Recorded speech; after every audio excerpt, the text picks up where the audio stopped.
Hello दोस्तों, स्वागत है मेरा यूट्यूब चैनल में। और आज हम लोग डिस्कस करने वाले हैं फॉर्म GSTR 6। जैसा कि हम लोग सभी को पता है, return for input service distributor एक कंपनी का जिसका मल्टी स्टेट रजिस्ट्रेशन है इन जीएसटी में, और उसका जो इनपुट सर्विस का जो क्रेडिट है वो क्रेडिट को सभी ब्रांचों में डिस्ट्रीब्यूट करना पड़ता है in the ratio of turnover. याद रखिएगा, सिर्फ इनपुट क्रेडिट ऑन सर्विस का सिर्फ डिस्ट्रीब्यूशन किया जाता है in the ratio of turnover of previous financial year. तो वो जो इनपुट टैक्स क्रेडिट का जो डिस्ट्रीब्यूशन होता है वो GSTR 6 के थ्रू होता है। तो आज हम लोग ये डिस्कस करने वाले हैं कि GSTR 6 में टेबल वाइज क्या क्या रिक्वायरमेंट है और क्या क्या चीज़ हम लोग को डालना पड़ता है, क्या क्या चीज़ नहीं डालना पड़ता है। तो वो आज हम लोग डिस्कस करने वाले हैं। जैसे कि आप स्क्रीन पे देख पा रहे होंगे, सबसे पहले फॉर्म GSTR 6 लिखा हुआ है, उसके बाद GSTN जो कि taxable person as a input service distributor की तरह एक रजिस्ट्रेशन लिया होगा। यह नॉट अ रेगुलर रजिस्ट्रेशन नहीं होगा, एक सेपरेट रजिस्ट्रेशन इसके लिए लेना पड़ता है as an input service distributor. तो उसका एक रजिस्ट्रेशन लिया गया होगा, वो रजिस्ट्रेशन नंबर यहाँ पे हम लोग डालेंगे। उसके बाद उसका कंपनी का लीगल नेम और ट्रेड नेम यहाँ पे आ जाएगा। उसके बाद टेबल नंबर 3 में आते हैं, जो कि बहुत ही इम्पोर्टेंट है। टेबल नंबर 3 में वो डिटेल जाता है जो कि इस कंपनी के लिए, मान लीजिए एक्स लिमिटेड के लिए जो भी इनपुट सर्विस का जो भी क्रेडिट होता है वो यहाँ पे हम लोग को डिस्क्लोज करना पड़ता है। उसके लिए जो जो कंडीशन है, इनके पास इनवॉइस होना चाहिए, वो 6A में रिफ्लेक्ट करना चाहिए, और उसका जो और भी सेक्शन 16(2) के हिसाब से जो जो कंडीशन है वो फुलफिल होना चाहिए। तो टेबल नंबर 6 में हम लोग वो इन्फॉर्मेशन यहाँ पे पुट करेंगे जो कि एक्स लिमिटेड के लिए जो कि इनवर्ट सप्लाई होगा, और वो उसके 6A में रिफ्लेक्ट कर रहा होगा। तो वो क्रेडिट हम लोग यहाँ पे डालेंगे। जैसे कि मान लीजिए GSTN ऑफ द सप्लायर, जैसे कि फॉर एग्जांपल अगर हम लोग लें तो यहाँ पर ऑडिटर जो होता है वो सर्विस देता है एक कंपनी को, और जो भी ऑडिट सर्विस देता है वो कॉमनली सभी ब्रांच के लिए कॉमन इनपुट टैक्स क्रेडिट होता है। तो मान लीजिए एक ऑडिटर अगर सर्विस देता है एक कंपनी को, तो वो कंपनी जो कि ISD के थ्रू इस इनपुट टैक्स क्रेडिट का सभी ब्रांचों में डिस्ट्रीब्यूट करेगा, तो उसका क्या क्या डिस्क्लोज होगा ये हम लोग एग्जाम्पल के थ्रू समझते हैं। मान लीजिए GSTN ऑफ द ऑडिटर यहाँ पे होगा, इनवॉइस नंबर, डेट और वैल्यू यहाँ पे रहेगा, रेट यहाँ पे रहेगा, टैक्सेबल वैल्यू यहाँ पे रहेगा, और IGST है कि CGST है और SGST है वो यहाँ पर डाला जाएगा। या सीरियल वाइज मिलनी या ऑफलाइन टूल से होता है, लेकिन आप अगर कम इन्वॉइसेस हैं तो आप ऑनलाइन भी कर सकते हैं। तो टेबल नंबर 3 में जो भी input tax credit receive for distribution, जितना भी इनपुट टैक्स क्रेडिट हम लोग रिसीव किए हैं, और ये कॉमन इनपुट टैक्स क्रेडिट है और ये सभी ब्रांच में डिस्ट्रीब्यूट करना है, वो टेबल नंबर 3 में हम लोग यहाँ पे डिस्क्लोज करेंगे। अब आते हैं टेबल नंबर 4 में, total input tax credit eligible या ineligible input tax credit to be distributed for tax period. मतलब टेबल नंबर 3 में आप जितना भी आपका इनवर्ट सप्लाई है उसमें हो सकता है कि कुछ एलिजिबल हो कुछ इनएलिजिबल हो, उससे रिलेटेड बाइफर्केशन टेबल नंबर 4 में दिया जाता है। तो चलिए आते हैं टेबल नंबर 4 का डिटेल देखते हैं।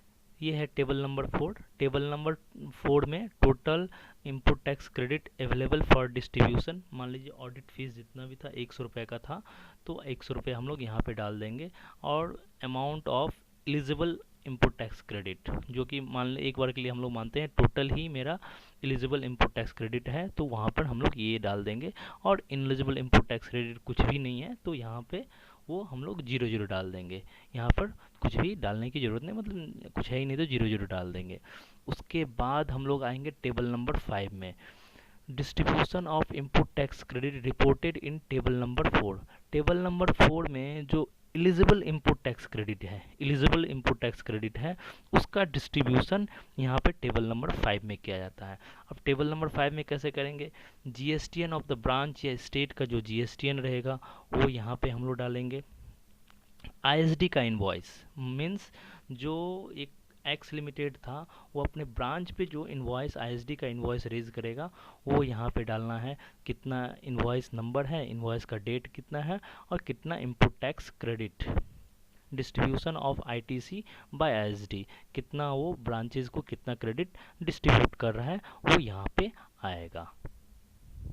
फॉर योर इन्फॉर्मेशन मैं आपको बता दूं, table number 3 and table number 3 ये जो है टेबल नंबर 3 हम लोग को फिलअप करना पड़ता है, और ये जो टेबल नंबर 4 दिख रहा है ये टेबल नंबर 4 ऑटो पॉपुलेटेड होता है after fill up of table number 5, यानी कि टेबल नंबर 4 ये जो है ये ऑटो पॉपुलेटेड होता है। इन टेबल नंबर 3 से टोटल इनपुट टैक्स क्रेडिट आता है और एलिजिबल इनपुट टैक्स क्रेडिट जो डिस्ट्रीब्यूट किया जाता है वो यहाँ पे आता है। याद रखिएगा जितना भी आपका इनपुट टैक्स क्रेडिट है उतना ही आप डिस्ट्रीब्यूट कर सकते हैं। इवन अगर फ्रैक्शन में भी कहीं पे डिफरेंस आ जाएगा तो वहाँ पे आपका एरर थ्रो कर देगा, तो वो आप फिलअप नहीं कर सकते हैं, रिटर्न फाइल नहीं कर पाएंगे। तो याद रखिएगा फ्रैक्शन का भी डिफरेंस नहीं होना चाहिए, जो आपका available for input tax credit है उतना ही आप यहाँ पे डिस्ट्रीब्यूट कर सकते हैं। उसके बाद आ जाता है टेबल नंबर 6 में। टेबल नंबर 6 में अमेंडमेंट से रिलेटेड अगर मान लीजिए टेबल नंबर 3 में आप लास्ट मंथ में कुछ रिटर्न फाइल किए थे, उससे रिलेटेड अगर कुछ आपको अमेंडमेंट करना है तो वो टेबल नंबर 6 में आप अमेंडमेंट कर सकते हैं।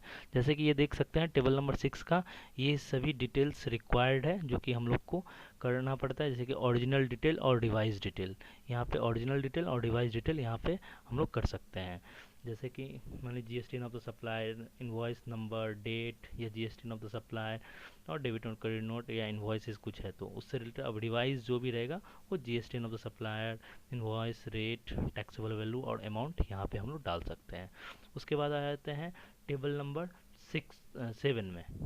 टेबल नंबर 7 में मान लीजिए कि input tax credit mismatch and reclaim to be distribute in the tax period. मान लीजिए कुछ क्रेडिट ऐसा जो कि मिसमैच था, लास्ट मंथ में हम लोग क्रेडिट अवेल नहीं कर पाए, डिस्ट्रीब्यूट नहीं कर पाए थे, या कुछ मिसमैच था हम लोग नहीं लिए थे, या रीक्लेम हमको करना है, एक बार हम रिवर्स कर देते फिर से रीक्लेम करना है, तो वो टेबल नंबर 7 में आपका यहाँ पे आ जाएगा।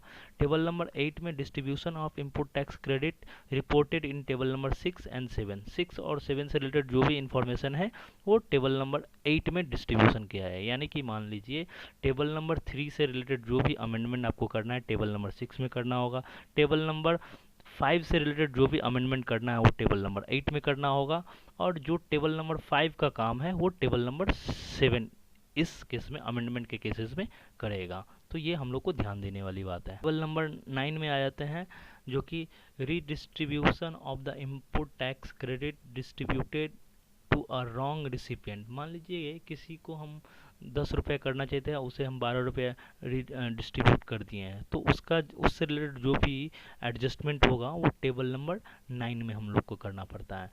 और हम लोगों को सभी को पता है कि जो GSTR 6 होता है उसका last date of filing 13th of the next month होता है। अगर आप उससे एक दिन का भी डिले करते हैं तो इसमें भी लेट फीस 50-50 रुपये करके आपका लगेगा, तो वो टेबल नंबर 10 में आपको फिलअप करना पड़ेगा।